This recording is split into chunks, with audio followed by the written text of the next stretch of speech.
here's some of the Nvidia FUD that's circulating. Nvidia, the red flags. Let's see what we got. All right.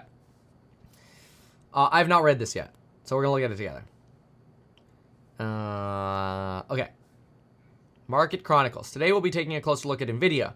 For transparency's sake, I have no trading position on Nvidia. Fine. I do. I'm in the process of setting up a private feed. I don't care. Okay. Where is it? Okay. Over the extended holiday weekend, one particular story has gained momentum on X. Nvidia GPU demand. As you're probably aware, Nvidia's performance has eclipsed nearly all other assets. 262% year-to-date growth. And then I like how they give you this trend line, implying that therefore it's overvalued, even though you have to factor in this insane AI demand now from software companies, which there is potentially an asterisk for. But anyway, so what do we have here? Many analysts attribute this meteoric rise to the surge in AI demand fueled by the interest in generative AI, Midjourney, GPT, whatever. With industry giants like Stan Druckenmiller adding Nvidia shares, it's no surprise many follow suit. Fine. Buzz around it. Okay. Okay, who's this? Samantha asked a couple weeks ago after Q2 results. What is this? About that 70%, 170% Nvidia growth. Are we sure it's real? Any concerns on how the sausage was made? I ask because you did financial analysis on SMCI plus Nvidia. Lowering a trade is always a good idea, so I'm curious. All right, let's see. Her concerns were specifically about the data center revenue growth. Second quarter revenue growth was a record $10.3 billion, up 141% from the previous quarter, 171% from a year ago. Before delving deeper, it's important to note that Samantha has advised her clients to short Nvidia, indicating she has a vested interest in this matter. Nonetheless, her question sparked skepticism. Some very interesting facts started to emerge, starting with a $2.3 billion line of credit granted to a company called CoreWeave, a client of Nvidia, which happened to be the exact data center beat. The plot thickens. I mean, that's not really a plot, but okay. CoreWeave took a $2.3 billion loan collateralized by $2.3 billion of NVIDIA H100 chips. Blackstone, BlackRock, and Magnitard bought $2.3 billion of NVIDIA chips. Okay. So I'm having trouble understanding why this is so bad right now. Let me understand this CoreWeave loan, though. CoreWeave loan, $2.3 billion. Okay. Okay, there's an August 3rd Reuters story on this. Let's find out. Wait, hold on one sec. They're going to school. Bye, guys. Have fun at school. Love it. All right. Okay. I had to say goodbye to the kids. Okay, so August 3rd. Specialized cloud provider CoreWeave has raised $2.3 billion in a debt facility led by Magnetar Capital and Blackstone, collateralized by NVIDIA chips, with the funds to be used to expand rising AI workload. Okay, that in itself is not sus. I mean, CoreWeave is a company that leases out H100 usage. So you borrow $2.3 million and you dump it into buying chips. Okay, so far, I don't see that as bad. Other lenders in the facility include Kute, Digital Bridge, BlackRock, PIMCO, Carlyle, whatever. The outsized loan also marks the growing market in private asset-based financing. That's fine. We negotiated with them to find a schedule for collateral, depreciation schedule, payoff schedule, CEO at CoreWeave. For us to borrow money against the asset base was a very cost-effective way to access the debt markets. NVIDIA-backed CoreWeave has seen a boost in generative AI. The company has unique access to NVIDIA chips that are in short supply, blah, blah, blah. Okay, all right, fine. Good. Why is this credit line worth paying attention to? Exactly. Because BlackRock is the second largest shareholder of NVIDIA. Again, so what? So far, like, I look at this, I'm like, if I own a bunch of NVIDIA and somebody's coming to me going, hey, like, you can give us a loan backed by these NVIDIA chips and that'll increase revenue at your stock, then you're going to win on the interest and potentially stock movement. Like, that sounds reasonable. That doesn't sound sus. That just sounds smart. Okay? The shares were acquired at an average price of $244. Well, fine. Who cares? Okay. So Samantha quickly connected the dots. Okay. CoreWeave, backed by Nvidia, buys $2.3 billion in Nvidia chips with a $2.3 billion line of credit financed by BlackRock, using $2.3 billion Nvidia chips as collateral. BlackRock owns 182 million shares worth of Nvidia. Nvidia claims a $2.3 billion data center beat. That gaps up Nvidia 11% in after hours. Okay. So, is that what everyone's sussed out by? Like, a company still bought the chips. So they borrowed money by somebody who had a vested interest in Nvidia. They spent the money because they expect to make money with it. Like, unless CoreWeave is willing to go bankrupt by, borrowing this stuff. Like, the only way this is sus so far is if CoreWeave is a fraud, right? Like, if CoreWeave is buying these chips and then they're putting them in a garage and not using them, then that's fraud, right? That would be fraud. But short of that, this sounds normal to me. Okay. Notable aspect here is the use of GPUs as collateral. Why is that notable? Given the typical deflationary nature of tech. So, you can blend against anything. You realize that there are plenty of non-asset-backed loans. There are these things called debentures, which is basically lending to a company based solely on the full faith and credit of the company. There is literally no collateral. Zero collateral. Companies borrow all the time without collateral. Humans, you and I, borrow all the time without collateral. Credit cards, personal loans, whatever. And so now, a very high in-demand chip, the H100, which even if it's worth 0 in 5 years, still has collateral between certainly now and next year and probably the year after that. There's still some residual value to it, right? So BlackRock has more security than 0, substantially more security than 0. Hell, they could probably foreclose on CoreWeave today and sell those chips for more than CoreWeave paid for it. This is fantastic collateral today. So that's not sus, especially since companies borrow all the time without collateral. It's almost certain the collateralized asset technology will become obsolete in 2 or 3 years. It is not almost certain, okay? Look at the A100. The A100 GPU still has a lot of value today. When did the A100 come out? Let me see. I think it was 2021 is when the A100 came out. The A100, wow. The A100 came out May 14th, 2020, okay? So the A100 GPU price. So the A100 is 3 years old. Costs $10,000 a chip today. Hold on, I think you can actually get an A100 on Amazon now.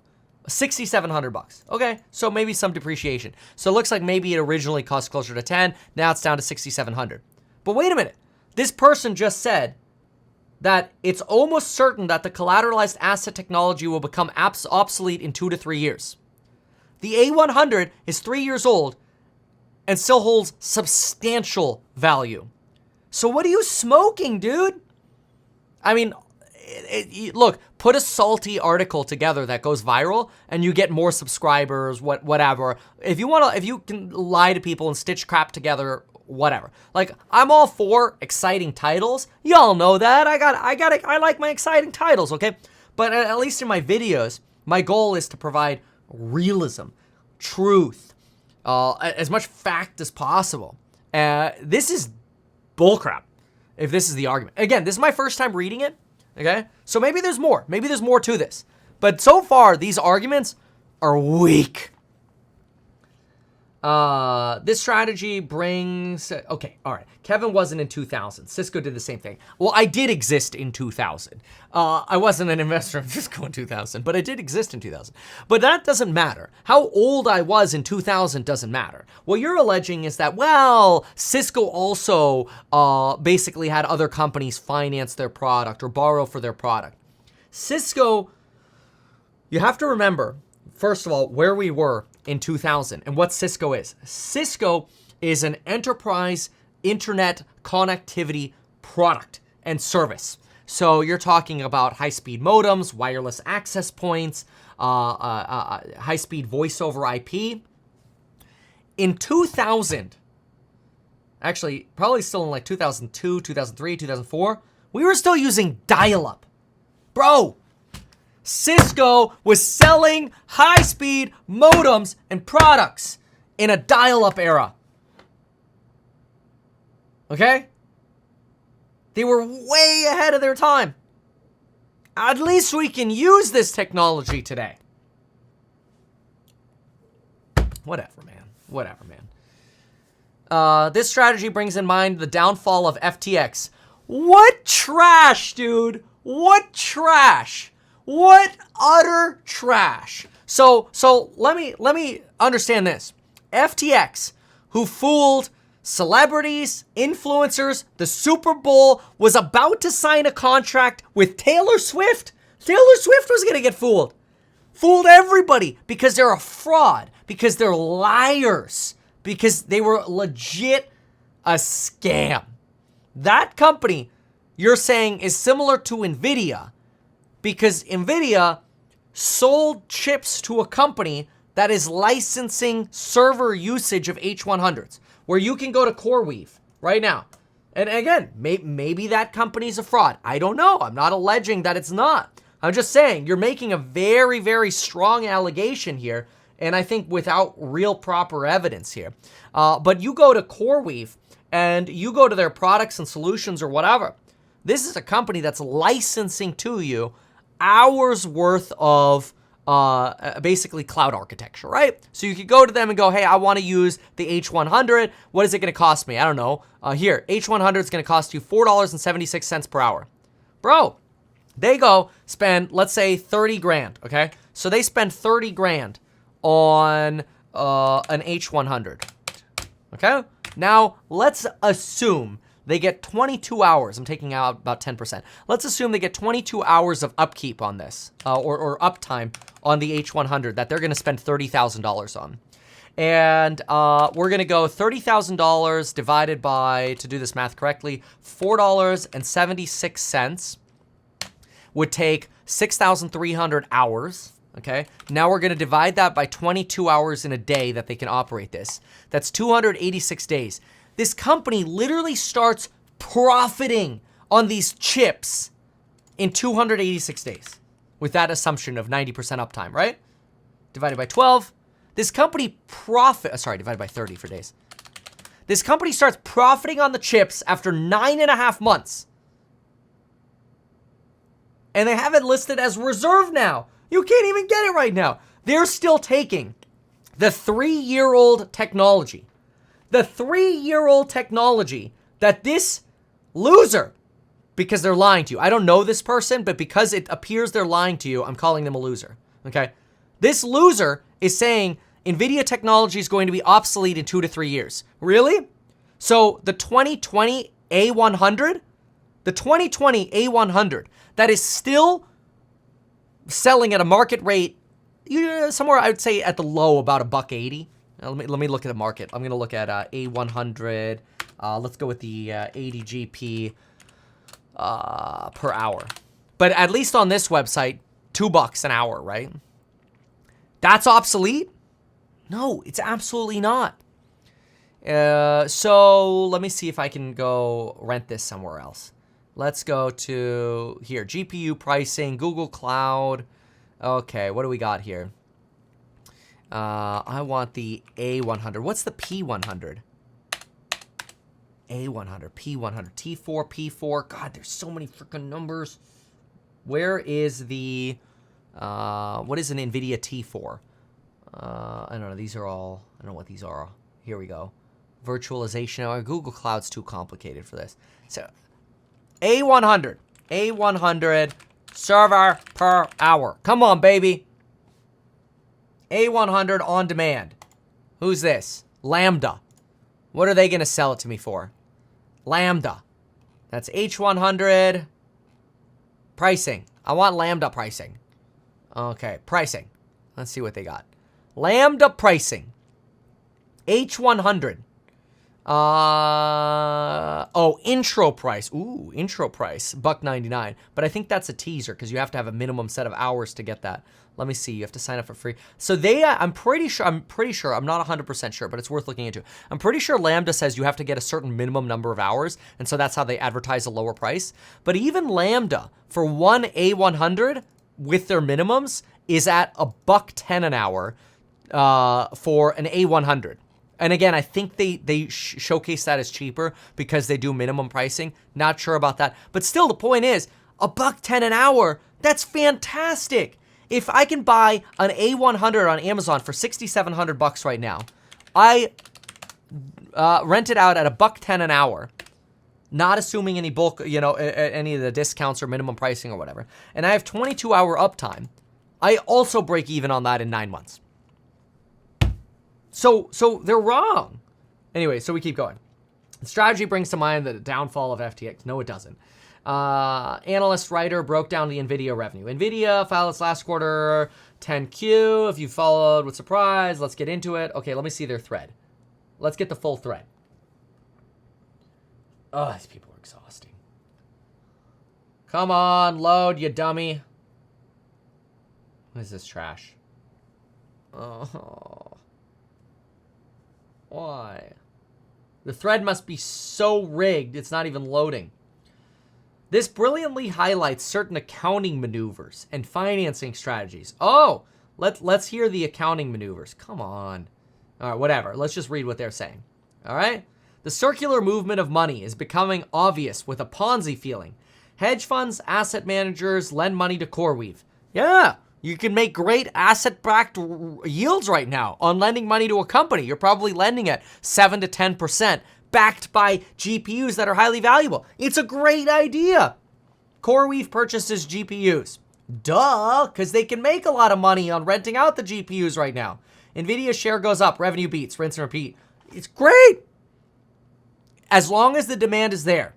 Where it falls apart is when demand goes away. If people stop renting the CoreWeave machines, then CoreWeave's not going to keep buying the chips. That's when you have a problem. And it is possible that AI is in a hype cycle. That is absolutely possible. In fact, if you look at the Salesforce goodies, so we did this in a course member live. There were some concerns I actually did have about this. Salesforce. I'll give you the gist of it, okay? So I thought this was interesting. Here, they talk about their partnership with Salesforce and Microsoft. Well, Salesforce talks about their partnership with Microsoft. And they're basically they're kind of suggesting that things at Microsoft are great, not that great. Because Microsoft is basically begging Salesforce to increase their partnership with them. Salesforce apparently didn't even want it. I thought that was very interesting. And you could read the details over here. But then you have an analyst here saying that it seems like demand is stabilizing, not recovering. And people are waiting for budget resets, which isn't great to see in the AI world. And then you literally have the CEO here saying, well, let me read it to you because it's worth it. Ready for this? The analyst says, okay, Frank, just as you spoke to a lot of executives at the summit, do they recognize the fact that the road to AI does require perhaps a heavier level of investment than they were thinking 12 months ago? How do you think that factors into thinking of budgets in 2024? In other words, how much AI spend are we going to see in 2024? And the CEO of, sorry, did I say Salesforce? I meant Snowflake. Yeah, I said Salesforce, I meant Snowflake. Who cares? The CEO of Snowflake says yes. The reality is they don't know. In other words, other companies don't know how much money they're going to have to invest in AI. In other words, it's going to have to be substantial. You're going to have to buy a lot of Nvidia chips to supplement what these companies needs. But there's another problem with this. You ready for this? Listen. Quote, I think a lot of people, is corrected. I think they have characterized their foray into language models as experimental, exploratory, and sort of trying to get their arms around how big the breadbox is. You have to be there's a very potent business model, but we're not sure if people are willing to pay for it, in so many words. No business model that people pay for and will get tired really, really quickly, blah, blah, blah, blah, blah. Okay, let me just translate what the CEO here is saying. And you could read this yourself. but I wrote down a translation. This is the stuff we do in the course member live streams. If you're not part of them, you're missing out. Go to meetkevin.com to learn more so you can be part of this every day. Real analysis. None of this clickbait garbage where the article is full of garbage. What is this? In my opinion, the CEO of Snowflake is literally saying, with this stutter, because they have the stutter in the translation as well. The CEO is literally saying, yeah, so companies are kind of just diving in blind to AI and like YOLO, let's see where it goes, but we don't really know if it's going to be profitable. Do you? No, you don't either.